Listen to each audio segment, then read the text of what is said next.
আচ্ছা, আমি তাহমিনা, আমি ব্যবস্থাপনা বিভাগের সহযোগী অধ্যাপক। আবিদের কাছে আমার প্রশ্ন, তুমি আমাদেরকে কিভাবে ফেস করবা?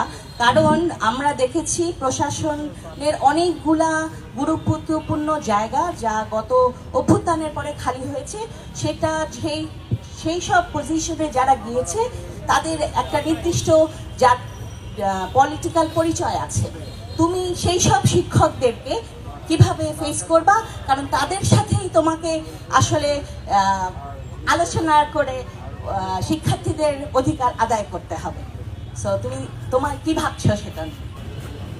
ধন্যবাদ আপনাকে। দেখেন, বিগত দীর্ঘ দুঃশাসনে আমরা শুধু একটা আদর্শ দেখেছি, যেটা হচ্ছে মুজিবীয় আদর্শ। এই আদর্শের বাইরে গিয়ে কেউ, সেটা চাকরির ক্ষেত্রে হোক, শিক্ষক নিয়োগের ক্ষেত্রে হোক, কিংবা কোনো একটা সমাবেশ করার ক্ষেত্রে হোক, যে কোনো জায়গায় এই আদর্শের বাইরে গিয়ে কাজ করার কোনো সুযোগ ছিল না। আমরা কিন্তু সেটাকে মূলোৎপাটন করেছি এবং বিগত দীর্ঘ দুঃশাসনে কোনো নেতৃত্ব তৈরি হয়নি যারা সত্যিকার অর্থে পরিস্থিতি মোকাবেলা করে তৈরি হয়েছে, এরকম নেতৃত্ব বিগত সময়ে ছিল না। সুতরাং আপনি আস্থা রাখতে পারেন আমাদের বেড়ে ওঠাটা সরাসরি প্রকৃতির সাথে। প্রকৃতি আমাদেরকে বেড়ে তুলেছে।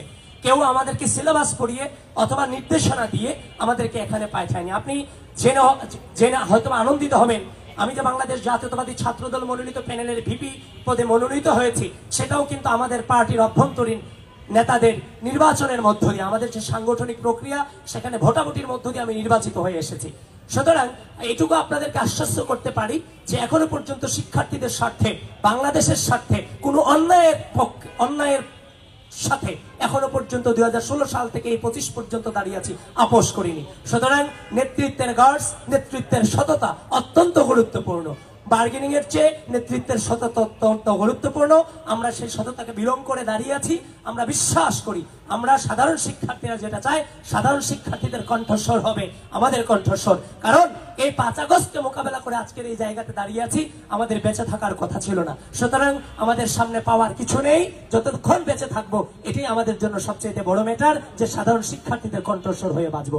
সুতরাং কোনো চ্যালেঞ্জই আমরা চ্যালেঞ্জ মনে করছি না, কারণ আমরা বেড়ে উঠেছি প্রকৃতিকে ধারণ করে। প্রকৃতিকে যেদিন ধারণ করা ছেড়ে দিব, সেদিন আমি বুঝে নিব আমার ধ্বংস অনিবার্য। আমি প্রকৃতির বাইরে গিয়ে একদিনও বেঁচে থাকতে চাই না। ধন্যবাদ সবাই।